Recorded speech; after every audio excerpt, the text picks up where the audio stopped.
सभी स्टूडेंट्स को good morning.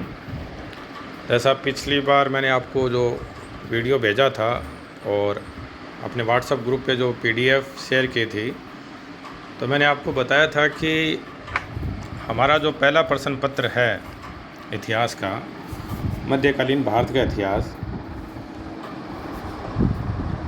BA part 2 के लिए, उसमें हमें 1200 ईस्वी से लेकर 1761 ईस्वी तक का इतिहास पढ़ना है। इसका जो पहला बिंदु है या पहला टॉपिक है वह है दिल्ली सल्तनत के इतिहास को जानने के स्रोत।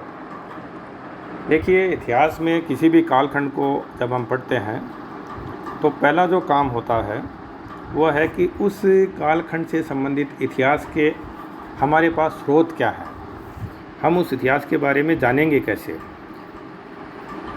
मध्यकालीन जो भारत का इतिहास है उसे जानने के जो सर्वाधिक स्रोत हैं वो साहित्यिक स्रोत हैं।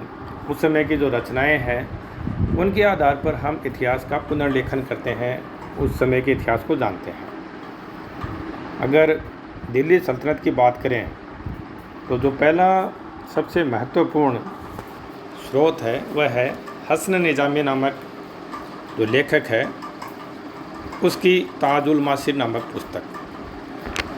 इस पुस्तक को दिल्ली सल्तनत का पहला राजकीय इतिहास कहा जाता है, माना जाता है। हसन निजामी ने अपनी ताजुल मासिर पुस्तक फारसी भाषा में लिखी है और इस पुस्तक का इलियट और डाउसन ने अंग्रेज़ी भाषा में अनुवाद किया है। फारसी के बारे में आपको ज्ञात होगा कि दिल्ली सल्तनत के समय ये राजकीय भाषा थी, ज़्यादातर ग्रंथ इसी भाषा में लिखे गए हैं। इस ग्रंथ में हमें प्रारंभ से लेकर 1229 ईस्वी तक का इतिहास मिलता है। अब हसन निजामी ने जो प्रारंभ से इतिहास लिखा है वो तो दूसरे लेखकों के ग्रंथों की सहायता से या जो आमजन में जो प्रचलित बातें थी उनकी सहायता से लिखा है, लेकिन कुतुबुद्दीन ऐबक और इल्तुतमिश के समय वह स्वयं दिल्ली सल्तनत में था, तो उसने जो लिखा है वो उसका आप आंखों देखा वर्णन मान सकते हैं, वो ज़्यादा ऑथेंटिक है, वो ज़्यादा प्रमाणिक है। तो कुतुबुद्दीन ऐबक और इल्तुतमिश का समय, कुतुबुद्दीन ऐबक जैसा कि हम आगे पढ़ेंगे दिल्ली सल्तनत का संस्थापक माना जाता है, इल्तुतमिश दिल्ली सल्तनत का वास्तविक संस्थापक माना जाता है। तो ये इन दोनों के बारे में जानने का एक महत्वपूर्ण अपने पास साहित्यिक स्रोत है। दूसरी जो महत्वपूर्ण पुस्तक है वह है मिनाज-उस-सिराज की तबकात नासिरी। यह ग्रंथ भी फारसी भाषा में लिखा गया है। मिनाज दिल्ली सल्तनत में महत्वपूर्ण पद पर था, काजी था और एक विद्वान व्यक्ति था जिसका ग्रंथ उस कालखंड के बारे में जानने के लिए, आगे जब हम दिल्ली सल्तनत के बारे में पढ़ेंगे तो हम जानेंगे कि 1206 ईस्वी से दिल्ली सल्तनत का प्रारंभ माना जाता है। तो ये बड़ा ही महत्वपूर्ण ग्रंथ है, फारसी भाषा में इसको लिखा गया है। इसका अंग्रेजी अनुवाद भी इलियट और डाउसन ने किया है। 1228 ईस्वी में इल्तुतमिश के समय ये राजकीय सेवा में आया और सुल्तान नासिरुद्दीन के समय तक राजकीय सेवा में रहा। तो ये सीधा दरबार से संबंधित था। दरबार में जो भी घटनाएं होती थी इसने स्वयं ने देखी थी, नज़दीकी से देखी थी। तो इसका ये ग्रंथ हमारे लिए काफ़ी उपयोगी है। ये काजी के पद पर था, तो निसंदेह दरबार के अन्य जो महत्वपूर्ण व्यक्ति थे इससे भी इसके अच्छे संबंध थे, इसलिए इसका जो इतिहास लेखन है उसे प्रमाणिक माना जा सकता है। इस ग्रंथ में जो महत्वपूर्ण है वो ये है कि दिल्ली सल्तनत के सुल्तानों का तो इतिहास ही है इसमें। इसके अतिरिक्त इसमें इस्लाम के उत्थान के बारे में भी बताया गया है, खलीफाओं के शासन के बारे में भी बताया गया है, ईरान के जो शासक हैं उनके बारे में भी बताया गया है, गजनी और गौर वंश के बारे में भी हमें इस ग्रंथ में पढ़ने को मिलता है और मंगोलों के आक्रमण का इतिहास भी हमें इससे ज्ञात होता है। जब हम आगे रजिया सुल्तान के बारे में पढ़ेंगे तो रजिया के बारे में मिनाज-उस-सिराज का एक कथन बड़ा प्रसिद्ध है कि रजिया में वो तमाम गुण थे जो एक सुल्तान में होने चाहिए, एक आदर्श सुल्तान में होने चाहिए, एक सफल सुल्तान में होने चाहिए, लेकिन उसमें एक अवगुण था कि वो एक स्त्री थी। इस कथन पर हमें अक्सर कई बार प्रश्न पूछे जाते हैं, हमारे राय जानी जाती है, इस पर व्याख्यात्मक टिप्पणी हमसे मांगी जाती है। वो हम जब रज़िया सुल्तान के बारे में पढ़ेंगे तो अध्ययन करेंगे कि क्या रज़िया की असफलता का एकमात्र कारण उसका स्त्री होना ही है या था। लेकिन एक चीज़ ज़रूर है कि ये जो उस समय की पितृसत्तात्मक जो समाज था, पुरुषों के बारे में जो अवधारणा थी कि वो ताकतवर होते हैं या वो इस साम्राज्य चलाने में सफल होते हैं, वो मानसिकता ज़रूर ये खतना में दिखाता है। अगला जो महत्वपूर्ण लेखक है दिल्ली सल्तनत के इतिहास को जानने के लिए, वो है अमीर खुसरो। अमीर खुसरो मूलतः तो एक कवि था, उसने जो रचनाएं की हैं वो भी उसी हिसाब से की हैं, लेकिन फिर भी उसकी रचनाओं से हमें दिल्ली सल्तनत के इतिहास को जानने में बड़ी मदद मिलती है। तो जैसा मैंने आपको कहा कि अमीर खुसरो इतिहासकार से ज़्यादा एक कवि था। इसने बलबन से लेकर गयासुद्दीन तुगलक तक 6 सुल्तानों का काल देखा था। बड़ा लंबा समय इसने दिल्ली सल्तनत में बिताया और वहाँ के सुल्तानों को बहुत नज़दीकी से देखा और उनके बारे में लिखा। अमीर खुसरो भारत में जन्मे था, उत्तर प्रदेश में इसका जन्म हुआ था। और अगर अमीर खुसरो की प्रमुख रचनाओं की हम बात करें तो वह है क़िरान उस सादेन, मिफ्ता उल फुतूह, नूह सिफ़ीहर, आसिका, तुगलकनामा और खजाइन उल फुतूह। देखिए, पिछले वर्ष आपने फर्स्ट ईयर में जब मेरे साथ पढ़ा था तो मैंने आपको एक बात कही थी कि जब भी आप पढ़ें तो इस बात पर भी ध्यान रखें कि पर्सन कैसे बनाए जाएंगे। खुद को आप एक पेपर सेटर के रूप में देखें और अनुमान लगाएं कि आपको अगर यहाँ से पर्सन बनाने के लिए कहा जाए तो आप क्या पर्सन बनाएंगे। तो देखिए, यहाँ अमीर खुसरो द्वारा लिखे गए ग्रंथ भी हमें 2 नंबर के जो छोटे प्रश्न आते हैं वहाँ पूछे जा सकते हैं सीधा सीधा कि अमीर खुसरो ने किन किन ग्रंथों की रचना की या उसके द्वारा लिखे गए 4 ग्रंथों के बारे में बताइए। चलिए बात करते हैं अमीर खुसरो द्वारा लिखे गए ग्रंथों की। सबसे पहला जो उसका महत्वपूर्ण रचना है वो है क़िरान उस सादेन, और इसमें हमें सुल्तान कैकूबाद और उसके पिता बुगरा खां के मध्य भेंट का वर्णन मिलता है। जब आगे बलबन के बारे में हम पढ़ेंगे तो हमें ज्ञात होगा कि बलबन का पुत्र था बुगरा खां, लेकिन उसने बलबन की मृत्यु के बाद दिल्ली का साम्राज्य संभालने से इनकार कर दिया था। इसलिए उसका बुगरा खां का जो पुत्र यानी बलबन का जो पोता था कैकूबाद, उसने साम्राज्य की बागडोर संभाली। और इन दोनों के मध्य जो भेंट वार्ता है वो इस क़िरान उस सादेन में उल्लेखित है।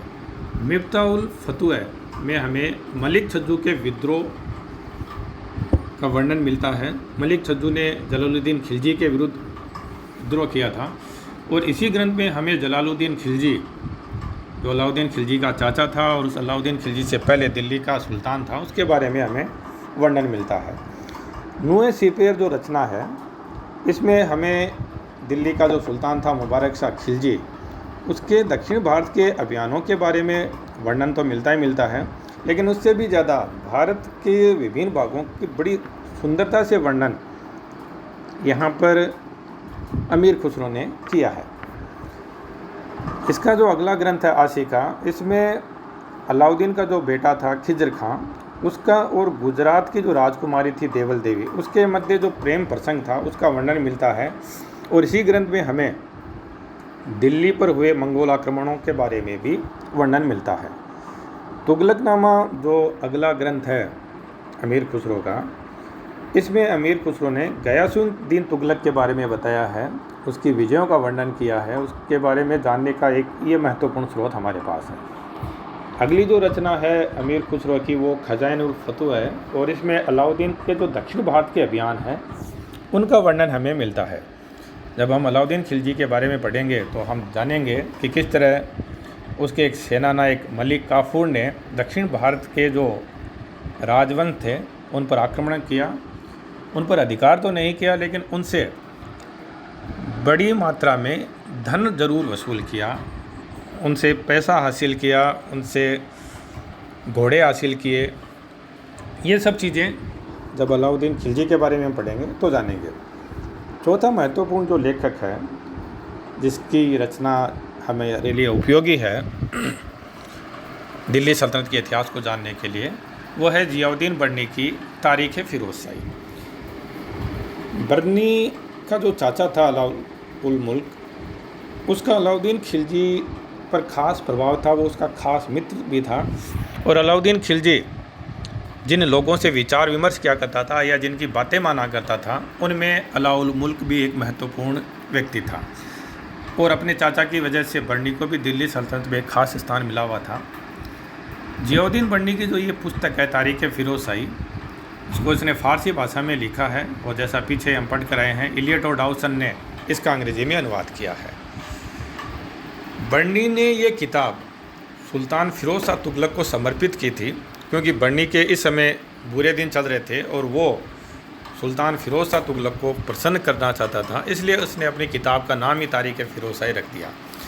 इस ग्रंथ में बलबन से लेकर फ़िरोज़ शाह तुगलक तक का इतिहास लिखा गया है और उस कालखंड के बारे में जानने का ये महत्वपूर्ण स्रोत हमारे पास है।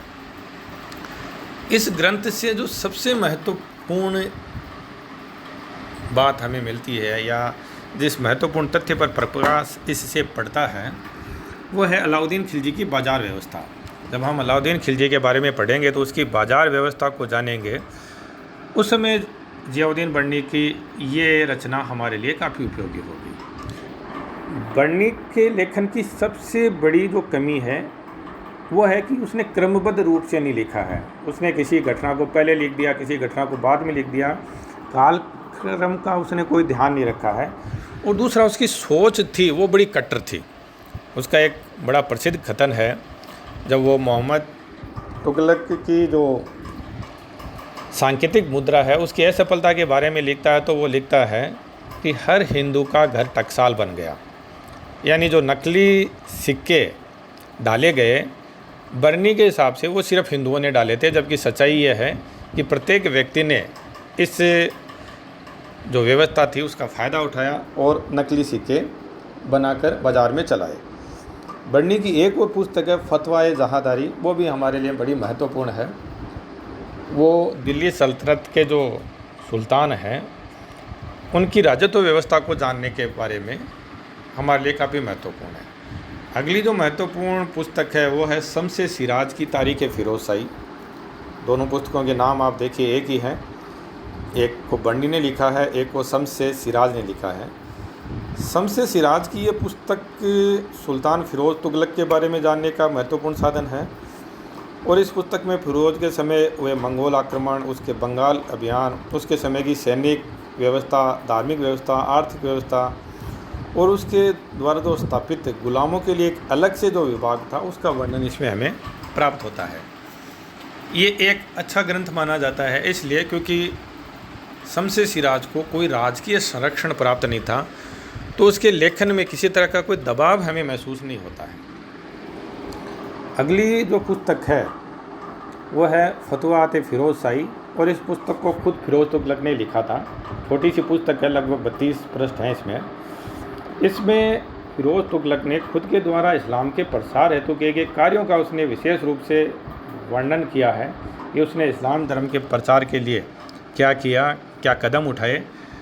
और जैसा कि फ़िरोज़ तुगलक के बारे में माना जाता है कि वो एक धर्म सहिष्णु शासक नहीं था, वो एक धर्मांध शासक था, तो ये पुस्तक उसकी पुष्टि भी करती है।